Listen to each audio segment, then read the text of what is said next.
Bonsoir Catherine. Bonsoir Gilles. Bonsoir à toutes, bonsoir à tous.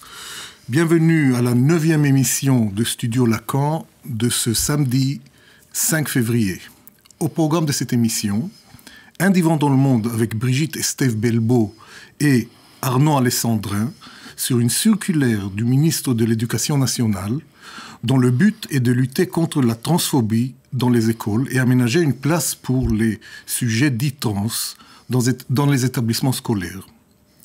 La rubrique « L'écho dans la culture » recevra Marie Laurent pour nous parler de L'Île d'Or, une pièce de théâtre de Ariane Mnouchkine. Et pour l'actualité de la psychanalyse, nous accueillerons deux collègues belges, Nathalie Lacoeur et Hélène Coppens, pour nous parler de la menace pour les pratiques de la parole que constituent quelques lois en Belgique.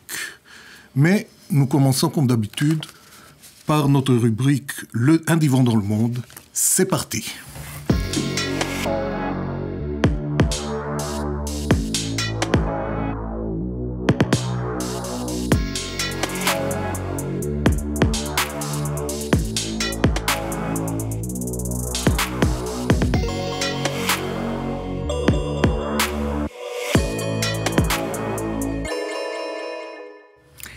Bonjour et merci d'avoir accepté de participer à Studio Lacan, tous les deux. Nous allons parler donc de la circulaire de l'Éducation nationale du 29 septembre 2021 qui s'intitule « Promouvoir une éducation inclusive et faire reculer les préjugés pour une meilleure prise en compte des questions relatives à l'identité de genre en milieu scolaire ». Cette circulaire porte essentiellement sur les élèves transgenres. Alors, Brigitte Estève Belbeau, bonjour. Bonjour. Vous êtes philosophe et vous êtes l'une des 17 inspectrices pédagogiques de philosophie en France. Vous avez beaucoup travaillé la question du genre et vous êtes à l'origine d'un comité de pilotage et d'observatoire LGBT avec Arnaud Alessandrin, ici présent, et tous les deux, vous avez beaucoup écrit et publié de nombreux articles ensemble. On peut citer deux ouvrages, celui de 2014, Genre, et puis le tout dernier, Que faire de nos dégoûts. Voilà. Alors, Arnaud Alessandrin, vous êtes enseignant de sociologie et vous enseignez la sociologie du genre et des discriminations. Depuis 2019, vous êtes membre du conseil scientifique de la DILCRA, c'est-à-dire la délégation interministérielle de lutte contre le racisme, l'antisémitisme et la haine du LGBT. Exactement. Voilà. Vous avez été auditionné et cité pour une étude dans cette circulaire. Voilà. Alors, je commencerai peut-être par vous demander, Brigitte Estève Belbeau, que dit cette circulaire? 14 pages, 3 parties, comprendre, écouter, accompagner les élèves transgenres. Je vais donc vous dire un petit mot sur cette circulaire et puis aussi sur le comité de pilotage LGBT de l'Académie de Poitiers, qui en fait est piloté par un personnel particulier qui s'appelle un DAZEN, un directeur académique des services de l'éducation nationale. Et dans ce cadre-là, effectivement, j'interviens avec Arnaud, qui a eu la gentillesse d'accepter d'être on va dire le parrain pour la première réunion de ce comité LGBT. Je voudrais tout d'abord vous dire que cette circulaire, elle ne part pas de rien, hein. Elle arrive avec la circulaire de rentrée, mais elle arrive dans un contexte particulier où, depuis plusieurs mois, pour ne pas dire depuis plusieurs années, les associations de personnes trans, les associations de personnes qui luttent contre les discriminations, essayaient de faire valoir l'importance de rendre visibles les minorités sexuelles et particulièrement de faire en sorte qu'il y ait une protection assurée dans le cadre de l'éducation nationale. Donc cette circulaire, elle va viser deux choses. D'abord, permettre que les droits des personnes trans soient reconnus Et ça, c'est vraiment un point extrêmement important, puisque ces droits, Arnaud en parlera mieux que moi, sont par ailleurs clairement posés dans un contexte européen, mais aussi dans le contexte français. Donc ça, c'est le premier point. Et le deuxième point, qui est peut-être plus propre à l'éducation nationale directement, c'est un texte qui vise à protéger et à faire en sorte que les mineurs trans puissent poursuivre une scolarité dans des conditions qu'on va qualifier les plus protectrices possibles, compte tenu du fait, l'émission que j'ai entendue tout à l'heure en parlait, qu'il y a beaucoup de harcèlement qui s'exerce à l'école vis-à-vis des personnes considérées comme différentes. Le texte pose 2 ou 3 choses sur lesquelles je pense important que nous nous arrêtions. Il indique clairement que l'identité de genre n'a pas besoin, pour être reconnue, qu'elle soit l'effet ou le résultat d'un diagnostic, d'un constat d'un psychologue ou d'un médecin. Je peux reprendre quelques éléments du texte. L'identité de genre, dit le texte, se déclare et n'a pas besoin, pour être prise en considération, d'être attestée par un mode d'objectivation comme la médecine peut en proposer. Donc ça, c'est un point, il me semble, important à poser. C'est-à-dire que c'est aussi un message qui est adressé aux personnes qui vont accompagner, et en première analyse, je dirais, aux responsables que sont les chefs d'établissement. Si un élève mineur vient les voir pour évoquer une situation qui, pour lui ou pour elle, relève de l'évidence, à savoir qu'il ne se reconnaît pas dans le sexe assigné à la naissance, eh bien, le chef d'établissement ou le professeur principal, qui est souvent un bon interlocuteur, voire le ou la CPE, n'a pas à commencer par lui dire, eh bien, on va d'abord t'amener chez un médecin pour voir si vraiment ce que tu dis est avéré. Chez un psychologue non plus ? Chez un psychologue non plus. Ça n'est pas, en tout cas, du ressort de l'éducation nationale de faire cette démarche-là. Ça peut être conseillé, mais ça n'est pas une démarche qu'un chef d'établissement ou un enseignant pourra faire de façon systématique. Le protocole ne dit aucunement si un élève mineur énonce une identité de genre, le professeur ou en tout cas le responsable n'a pas à l'accompagner systématiquement. C'est interdit de lui proposer ? Bien sûr que non. Bien sûr que non. Mais en tout cas, puisqu'on parle de protocole et d'accompagnement, il s'agit aussi d'aider les mineurs trans dans cette situation. Il n'y a là rien qui soit réglementé ou qui soit fortement conseillé. Peut-être juste une précision, comme vous disiez que c'est une circulaire qui s'adresse à tout le personnel que vous avez cité jusqu'au personnel administratif. Oui. Là aussi, ça s'adresse à tous les enfants, quel que soit leur âge. Donc c'est maternelle, primaire, collège, lycée. Absolument. Oui. Et donc de la même façon. La circulaire s'adresse à ces enfants-là de la même façon. Alors, la circulaire, le texte ne s'adresse pas aux enfants en tant que tel. Le texte s'adresse aux adultes de la communauté éducative. Et il est là pour ces adultes vis-à-vis de l'attitude qu'ils prendront vis-à-vis des enfants. Donc, il n'y a pas, j'entends dans votre question, l'idée d'une distinction. Cette distinction, elle se fera ensuite en pas à pas, en accompagnement dans les établissements. Elle n'a pas besoin d'être posée dans une circulaire, et une circulaire ne peut pas tout dire non plus. Donc voilà, ça c'est le premier élément sur lequel je voulais revenir.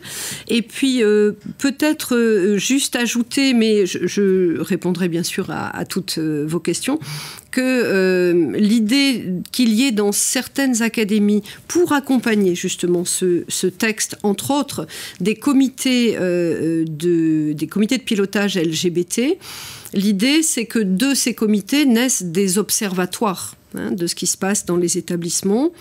Alors, nous n'avons pas encore, et je terminerai ma réponse par cela, nous n'avons pas encore, Arnaud, bien davantage que nous certainement, de chiffres de la situation sur le terrain. Je n'ai que des retours, donc c'est évidemment à prendre avec beaucoup de précautions, parce que ça ne tient qu'à l'académie dans laquelle je travaille. Je n'ai que des retours, donc, pour le moment, de chefs d'établissement de lycée. Donc, vous voyez, ça reste limité. Et le retour que j'ai dit qu'il y a 1 à 2 élèves en transition de genre de la seconde à la terminale. Non pas 1 par niveau, mais 1 en tout. Donc c'est quand même quelque chose qui reste extrêmement rare. Depuis cette circulaire de septembre. Voilà. Là, ce sont les premiers éléments que j'ai, mais qui seront, je pense, complétés par Arnaud. Alors, j'aurais une question, ou 2 questions, en fait, connexes d'une certaine façon, à poser à vous 2. La première concerne le fait que la circulaire stipule que, tout en respectant le libre choix de l'élève de changer de sexe, il s'agit de ne pas créer de situation irréversible qui serait en contradiction avec cette liberté. C'est-à-dire qu'il faut éviter, quand il s'agit d'un élève, d'un sujet qui est à l'âge d'aller à l'école, il faut éviter les interventions médicales qui seraient irréversibles. Ceux, en tout cas, qui seraient irréversibles. Qu'est-ce que vous en pensez ?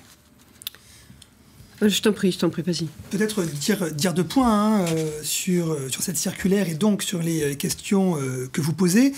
La circulaire, elle épouse les contours du droit et elle épouse les avancées en matière de catégorisation médicale et psychiatrique internationale. Ça veut donc dire que respect de la personne, respect de la dignité de la personne, respect de la vie privée, lutte contre les discriminations et lutte contre le harcèlement et promotion de la santé sont au cœur de cette circulaire. Donc, d'un point de vue juridique, ici, il n'y a pas d'invention, il y a juste une application du droit commun à une population, certes singulière, certes marginale statistiquement, mais dont il faut rappeler qu'elle ne dépose pas ses bagages de citoyens et de citoyennes en entrant dans les établissements. Cette population, comme les autres, reste pleinement citoyen et citoyenne, y compris lorsqu'il s'agit de mineurs. Le droit s'applique, respect de la vie privée, lutte contre le harcèlement, respect de la dignité de la personne. Et donc, c'est en ce sens que cette circulaire épouse également les contours des catégories, des classifications psychiatriques qui disent que la transidentité n'est plus une maladie psychiatrique et donc n'a plus besoin d'un avis psychiatrique, d'un diagnostic pour être accompagné, attention, administrativement. C'est ce qui se passe à l'école. Absolument. Concernant les opérations dites irréversibles ou les interventions médicales dites irréversibles, elles sont de 3 ordres. Premièrement, une opération chirurgicale, génitale ou non, tout ne se joue pas du côté de la génitalité, et qui en effet peut être perçue comme irréversible, même si on sait qu'il est possible, par une nouvelle opération, de retransformer le corps. En France, il est interdit d'opérer les mineurs de moins de 18 ans qui demanderaient à un changement de sexe anatomique. Donc la question ne se pose pas du point de vue de l'accompagnement chirurgical pour les mineurs au collège ou au lycée. Toute objection à cela est une vue de l'esprit, puisque pragmatiquement, il n'y a pas de transition en dessous de 18 ans, où elles sont faites peut-être dans quelques cliniques, mais dans les établissements publics, ça n'existe pas, et c'est considéré comme illégal. Deuxièmement, il y a des modifications qui peuvent être perçues comme irréversibles, comme les bloquants hormonaux. La revue de la littérature le dit très nettement, les bloquants hormonaux ne donnent pas lieu à de l'irréversibilité. Ce qui donne lieu à de l'irréversibilité, c'est la dose d'hormones que l'on prend et la durée de l'hormonothérapie. Chose classique que l'on sait par exemple depuis la création des pilules pour les femmes en matière de risque en cancérologie. Troisième dimension irréversible, ce n'est pas le bloquant hormonaux, mais la prise d'hormones. Et là encore, la prise d'hormones n'a rien d'irréversible, même si elle a des effets très concrets, dont on sait par exemple, sur la pilosité ou sur la voix, que l'atténuation, lorsqu'on arrête de prendre ces hormones, prend un certain temps. Donc, là encore, je pense qu'il faut rappeler qu'il y a très peu de choses irréversibles et que sur l'accompagnement des choses irréversibles perçues comme telles, ça se limiterait à certaines opérations dont on sait qu'en France, elles sont interdites. Alors, ma deuxième question serait concernant les demandes possibles de jeunes de changer leur nom, leur prénom, au sein de l'école. Puisque de toute façon, à l'état civil, c'est pas possible. Un mineur ne peut pas demander un changement de nom. Si. À la condition d'être émancipé. Voilà, à condition d'être émancipé. Donc, mais pour tous les autres, tous ceux qui ne sont pas émancipés ne peuvent pas faire cette demande. Mais même, enfin, ce qui m'a étonné, que dans la circulaire, il est noté que même pour ce changement interne dans l'école, c'est-à-dire qui concerne seulement le bulletin, comment on l'appelle dans la cour de récréation, etc., même pour ça, il faut l'accord des deux parents. Oui, Est-ce que vous êtes satisfait de cette mention-là dans la... Alors, je laisserai Brigitte donner peut-être les contours concrets de ces lignes dans la circulaire. D'abord, rappeler que ce n'est pas quelque chose qui renvoie à une demande ni des militants ni des militantes, ni même des scientifiques qui cherchent sur les questions de transidentité à vérifier de quelle façon l'inclusion, l'intégration de ces personnes trans, de ces mineurs en l'occurrence, pourrait être meilleure, mieux accompagnée ou plus efficiente. Donc, ce n'est pas une demande associative, ce n'est pas non plus une demande de la recherche, d'un point de vue psychologique, du point de vue de la science de l'éducation, ou de la sociologie qui a cherché des pistes de meilleure intégration de ces mineurs. Alors, ce qui était demandé, c'est une plus grande liberté, une plus grande souplesse, ce qui d'ailleurs se faisait avant la circulaire, puisqu'en l'absence de circulaire, ce qui faisait office de loi, c'est le bricolage interne dans les établissements. Chaque établissement se débrouillait avec ses propres normes, ses propres valeurs, ses propres habitudes également, pour accompagner ou pas, accepter ou pas un changement de prénom. Là, la circulaire uniformise les procédures sur le territoire. D'un point de vue républicain, on peut trouver ça bien, qu'il y ait une égalité sur le territoire, même si on se doute bien que l'égalité ne sera pas pure et parfaite, étant donné les valeurs et la charge émotionnelle en termes de représentation de préjugés et de stéréotypes qui pèsent sur ce sujet en particulier. Le changement de prénom, vous avez raison, et donc de pronom avant le prénom, doit être validé maintenant par les deux parents. Ce n'était pas demandé, ça ne s'est pas toujours fait et ça ne se fait pas non plus dans les pays qui, très récemment, ont mis en place des textes que l'on pourrait apparenter à des circulaires, dans un vocabulaire français, comme en Espagne, comme en Belgique ou comme en Suisse, dans le canton de Vaud. Donc on a ici un mouvement, pour faire une analyse comparée en termes de droit et de droit administratif, un mouvement qui est un peu à rebrousse-poil en France de ce qui se fait dans les autres pays, puisque dans d'autres pays, un seul avis de parents suffit, et statistiquement, c'est bien souvent la mère qui accompagne l'enfant. Donc il y a là une certaine réserve du ministère de l'Éducation nationale par rapport à cette... Une frilosité, très clairement. Ou une prudence. Ou une prudence. Permettez-moi d'insister, une frilosité. D'accord. Donc nous allons faire là une petite pause, nous allons arrêter pour faire une toute petite pause pour entendre une chronique de notre collègue Marie-Laurent qui va parler de L'Île d'Or, qui est une pièce de théâtre de Ariane Mnouchkine.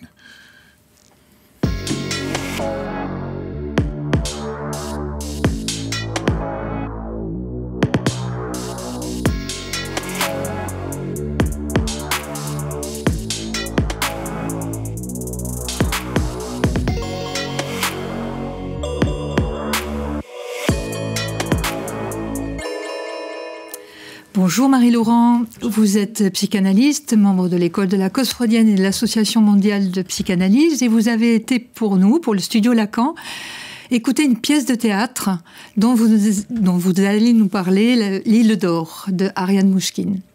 Alors, aller à la cartoucherie, c'est d'abord mettre son corps en condition, être accueilli par Ariane Mnouchkine elle-même, partager un bol de riz en se retrouvant au Japon autour d'une table sous des lanternes décorées par Hokusai. Et c'est seulement après que le spectacle peut commencer. Nous sommes invités à partager le rêve de Cornelia, créatrice de spectacles vivants. La dame, d'un certain âge, est alitée, la plupart du temps car elle est malade. Un virus, peut-être. Elle a l'imagination, en tout cas, très énergique. Son lit sur roulette traverse la scène de part en part, comme nous traversons peut-être la réalité, sidérée. La crise de la Covid est bien là, et nous n'y croyons pas. Et Cornelia, qui n'en sait rien, rêve avec force et à voix haute de théâtre et de poésie.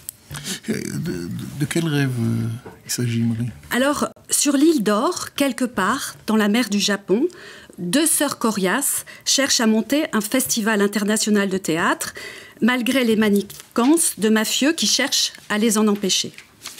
Dans cet inconscient, à scène ouverte, les tableaux merveilleux s'enchaînent comme dans un rêve.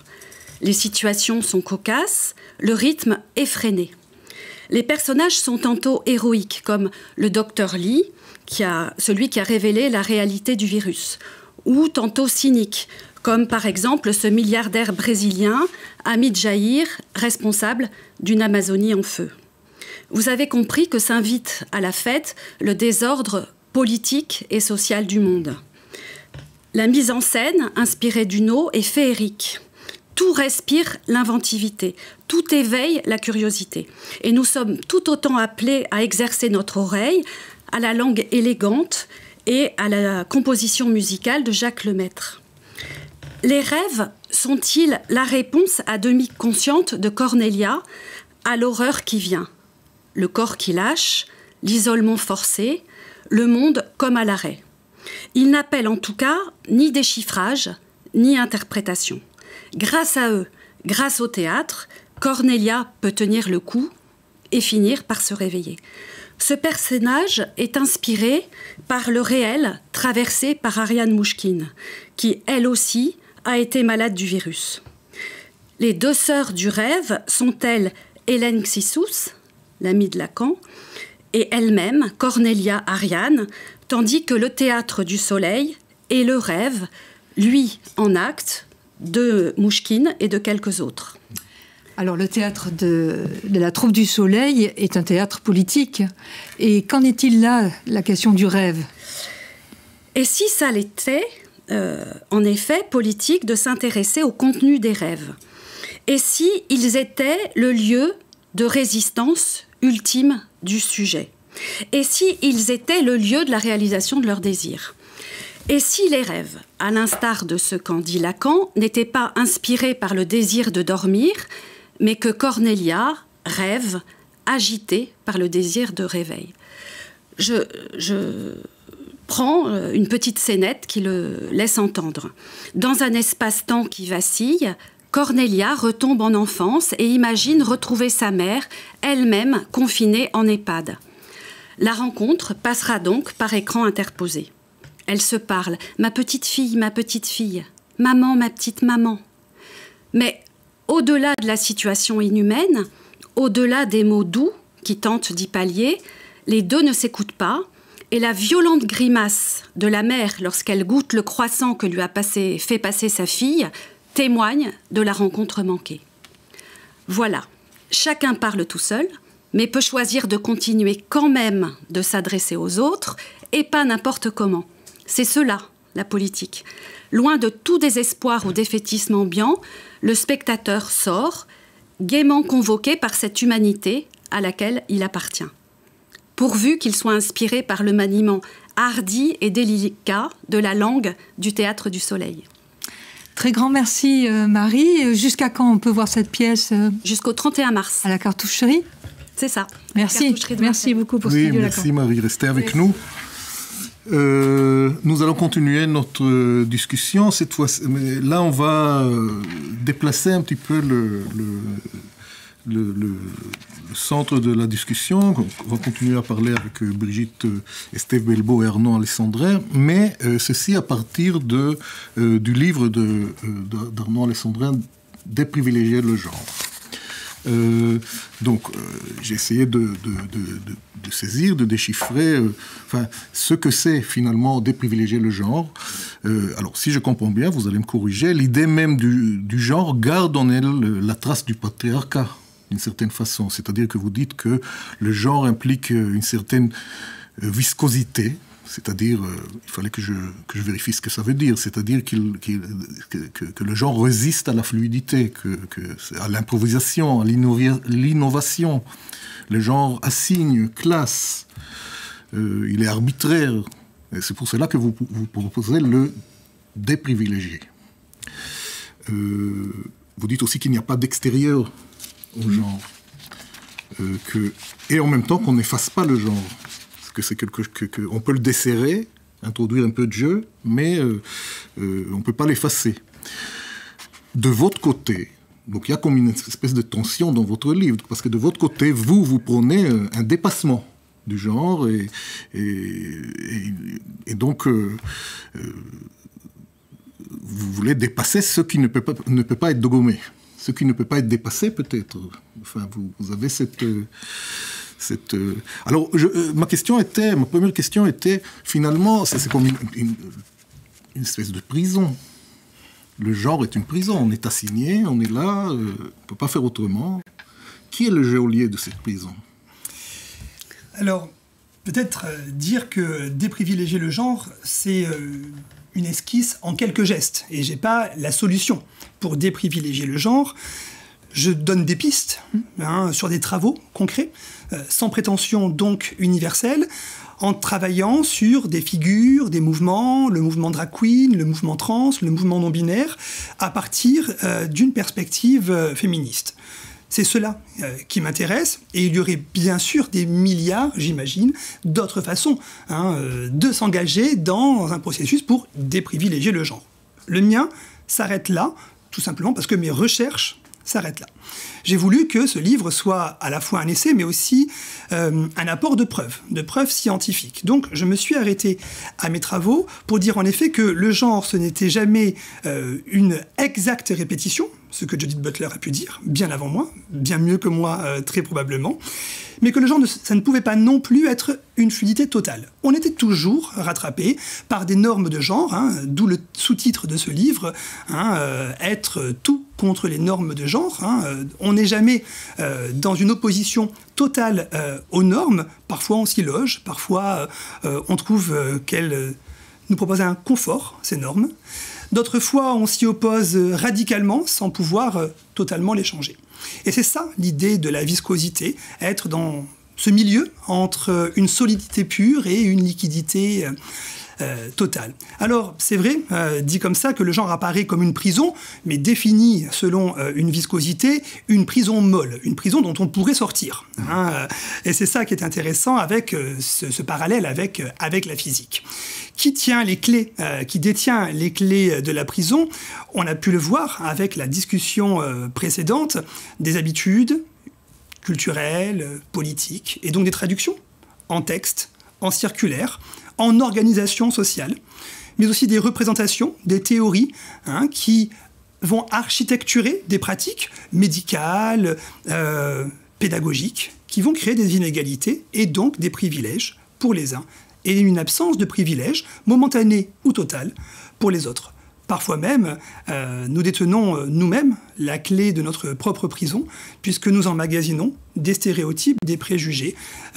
Parfois même, on peut le dire, Brigitte, mais tu me reprendras si je le dis mal, des dégoûts vis-à-vis de notre propre genre, de notre propre sexualité, de notre propre corps. On peut se percevoir comme dégoûtant à nous-mêmes, à force d'intérioriser ce discours de haine, ce discours de réprobation qui s'applique sur des éléments de notre propre être, de notre propre expérience, de notre propre définition.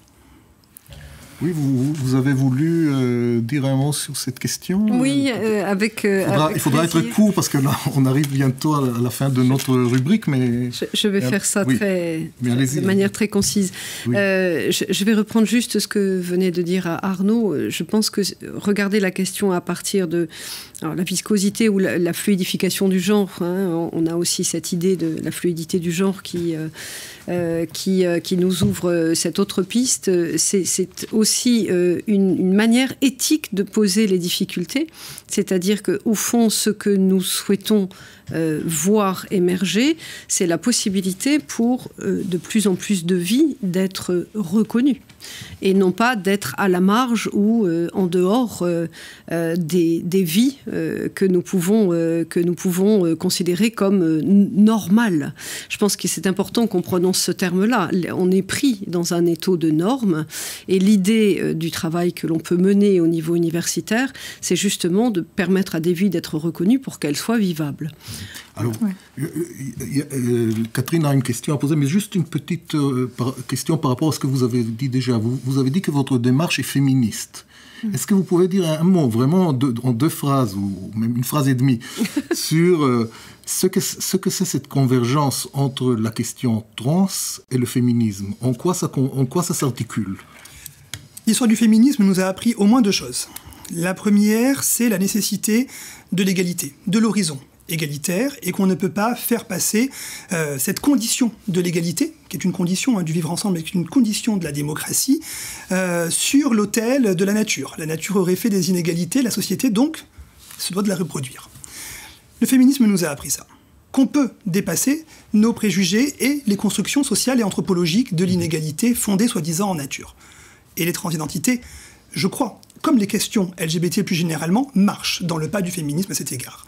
Deuxièmement, le féminisme a inoculé une question nouvelle à l'époque, mais qui reste d'une dimension contemporaine, voire radicale encore aujourd'hui, c'est celle de la disponibilité du corps. Est-ce que notre corps nous appartient? Jusqu'où notre corps nous appartient? Peut-on encore conquérir des espaces de notre corps? Et je crois que les transidentités ou les personnes intersexes réactualisent aussi cet horizon féministe. Je ne pouvais donc pas faire autrement que de dire à mes collègues et camarades féministes que je marche dans leurs pas. Voilà, mais en même temps, vous proposez deux choses. Vous dites qu'il y a un mouvement en marche qui est de dégénitalisation des questions trans et de débinarisation du genre. Et vous avez l'idée, vous prenez même de désétatiser l'état civil. Alors, moi, juste une question. Est-ce que vous êtes vous-même fixé des limites en tant que chercheur ou peut-être en tant que militant, et quelle visée vous voulez atteindre avec ça? Puis j'en aurai une autre après. Voilà. Alors, d'abord, je pars d'un constat.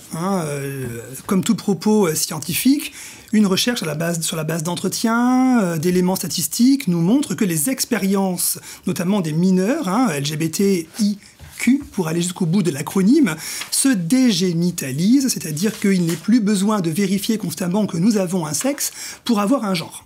Deuxièmement, il est assez marqué statistiquement qu'il y a une débinarisation du genre avec une multiplication des identités de genre, d'autonomination, de création d'identité, avec toutes les limites que cela, bien sûr, impose, discrimination, et puis également la création et donc l'abandon de certaines identités en fonction des contextes et en fonction des périodes.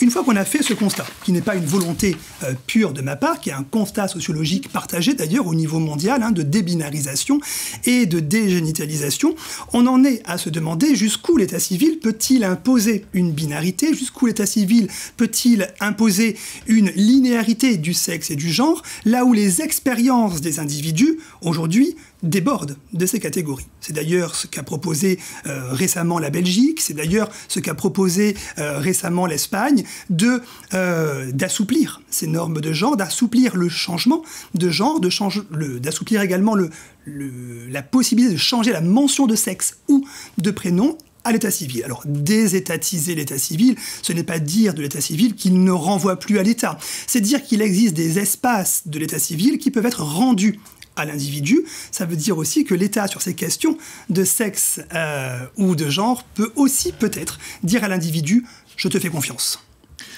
Voilà, alors donc on va aller vers la fin de notre rubrique Un divan dans le monde. Nous vous remercions. Nous remercions tous les trois. Merci beaucoup, tous les deux. Merci. Brigitte Estève Delbourg, Arnaud Alessandrin et Marie-Laurent. Et nous allons passer à la rubrique suivante, Actualité de la psychanalyse.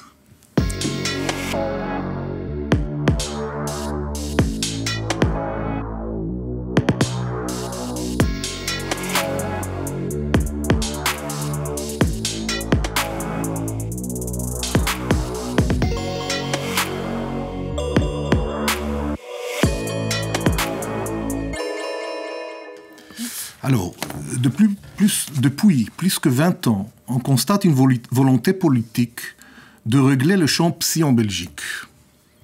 Une réforme de la loi réglementant les professions des soins de santé mentale, votée en 2016, ainsi qu'une loi de qualité de soins votée plus récemment, ne semblent en rien être orientées par un souci clinique, mais plutôt par une éthique managériale allant main dans la main avec des idéologies dites scientifiques et une ingérence progressive de l'État dans le champ psy.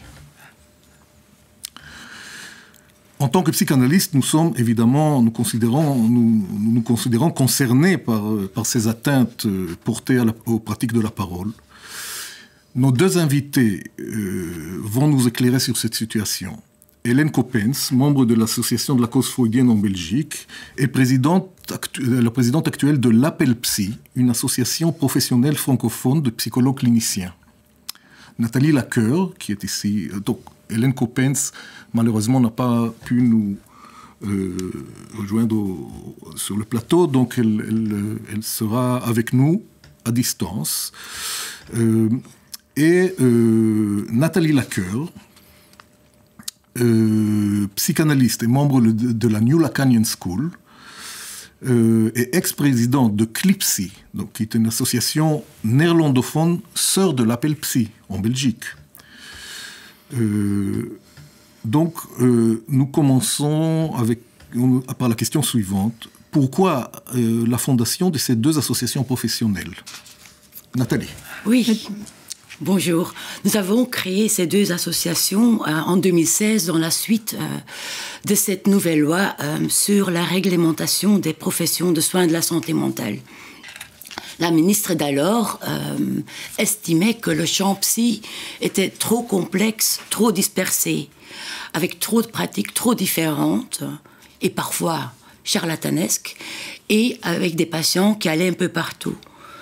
Donc, cette ministre, elle souhaitait simplifier le champ psy en transformant les psys, les pratiques et les patients en choses quantifiables et évaluables afin de mieux contrôler le flux des fonds. Alors cette ministre ne cachait pas qu'elle voulait une loi exclusivement pensée à partir de l'idéologie gestionnaire de la santé mentale. Exactement. Sa loi est entièrement basée sur un rapport fait par son administration et des fervents des thérapies cognito-comportementalistes, le TCC. Et ce rapport propose un modèle d'organisation et de financement du soin psychologique. Ce qui est frappant lorsqu'on lit cette nouvelle loi ou ce rapport, c'est le rejet du signifiant souffrance, et la promotion de celui de dysfonctionnement. Idem pour le patient, pour le signifiant patient qui est remplacé par celui de client. Autre nouveauté, c'est que on fait d'ores et déjà une différence entre des problèmes légers et modérés d'un côté et des problèmes graves de l'autre. Et ce qui est à remarquer ici, c'est l'extrême attention portée sur cette première catégorie, au détriment de la deuxième. Voici ce que le rapport dit, par exemple, sur cette première catégorie. Je cite, les problèmes de santé mentale légers et modérés constituent une charge importante, non seulement pour l'individu, mais aussi pour la société, sous la forme de congés de maladie et de perte de productivité.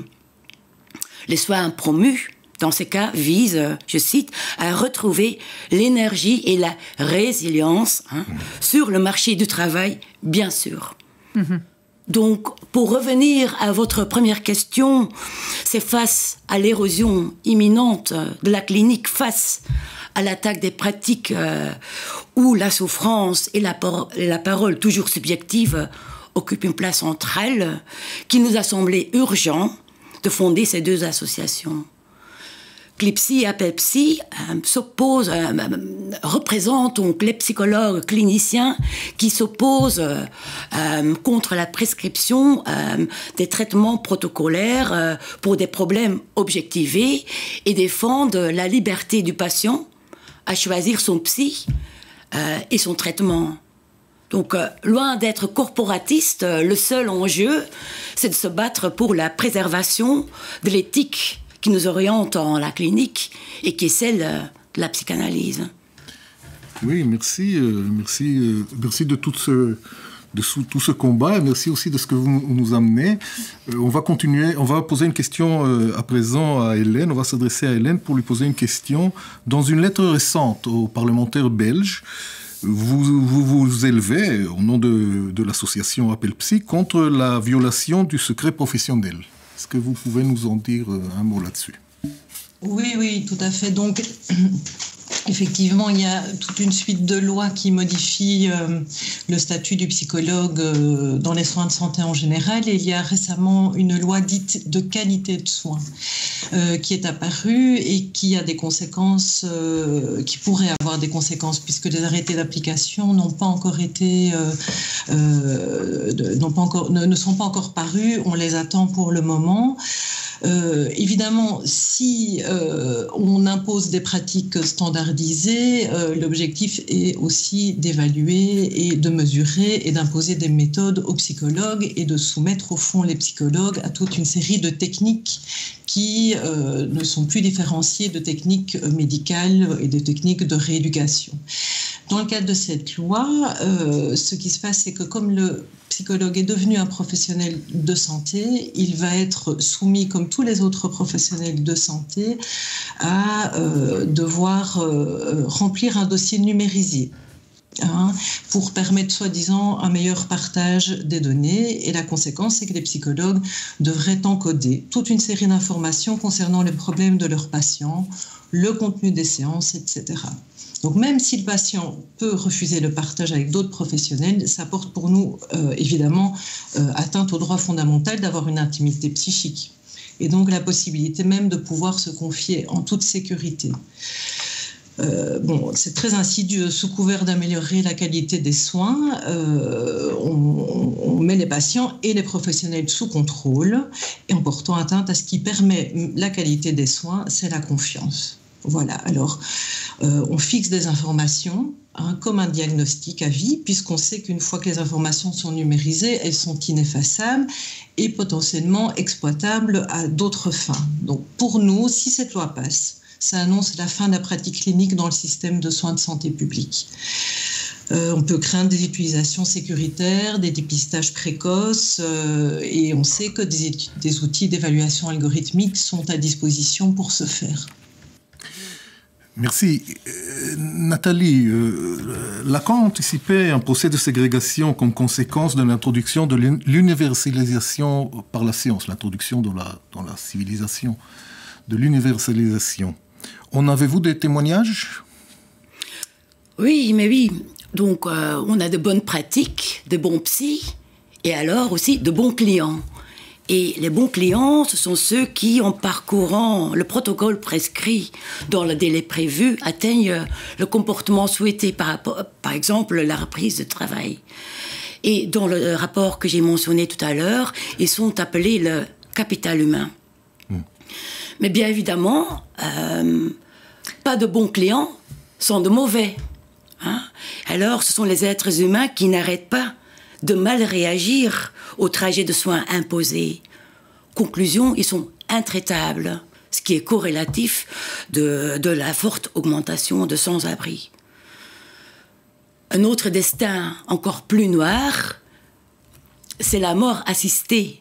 En fait, la Belgique est un des pays rares au monde où l'euthanasie pour souffrance psychique est permise par la loi.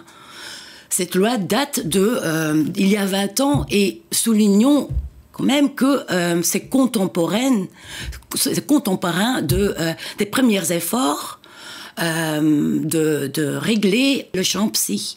Hélène, quelles sont les actions que vous prévoyez là prochainement ? Alors, donc Appel Psy et Clipsy ont été créés pour tenter de faire entendre une autre voix, mais on ne sommes pas considérés comme des interlocuteurs. On écrit, on interpelle et on est très peu reçus, on a très peu de retours. Je pense pour une part que c'est parce qu'on ne soutient pas des méthodes qui finiront par aller vers la disparition même du psychologue. On promotionne dans les soins de santé en Belgique l'auto-soin, on dépense des milliards pour des applications, des milliards, j'exagère, des millions, pour des applications bien-être, et donc c'est la disparition de l'usage de la parole et du respect de la souffrance dans notre pratique qui risque d'arriver. Alors il nous reste l'arme juridique, puisqu'on ne nous écoute pas et qui remplace malheureusement de plus en plus le débat qui devrait avoir lieu dans la démocratie, qui est un débat intellectuel, un débat, les débats d'idées et un débat scientifique, mais basé sur une science où on peut s'opposer, où on peut dire chacun notre avis, et pas une science qui s'impose parfois d'une manière même très menaçante aux professionnels. Voilà, alors on a quand même obtenu en partie gain de cause dans le cadre par exemple des conventions qui existent pas pour tous les psychologues, mais ceux qui veulent pouvoir offrir un remboursement devaient notamment remplir des bilans fonctionnels. Concernant les patients, on est encore dans les démarches de ce point de vue-là, et on s'attend à devoir aussi, dans le cadre de cette loi qualité dont je vous parlais et du dossier numérisé, à devoir aussi faire des démarches au Conseil d'État. Bon, merci beaucoup, merci Hélène, merci Nathalie, Nathalie a parlé de l'euthanasie proposée à des patients présentant des problèmes mentaux. Dire qu'une des prochaines émissions de Studio Lacan va consacrer une actualité de la psychanalyse sur cette question de façon plus approfondie. Je vous remercie merci beaucoup. De nous parler de cette actualité inquiétante en Belgique. Nous vous donnons, spectateurs, un rendez-vous à la semaine prochaine, le 12 février, pour la 10e émission de Studio Lacan. Au programme de cette émission, un divan dans le monde sur les enjeux contemporains du féminisme, avec Valérie Piette, l'écho de la culture sous le titre « Ulysse, le roman du roman », une chronique de Nathalie Georges Lombrix, et enfin l'actualité de la psychanalyse sous le titre « L'effacement des différences » avec Xavier Gomichon. Bonsoir. Bonsoir, merci. Ouais.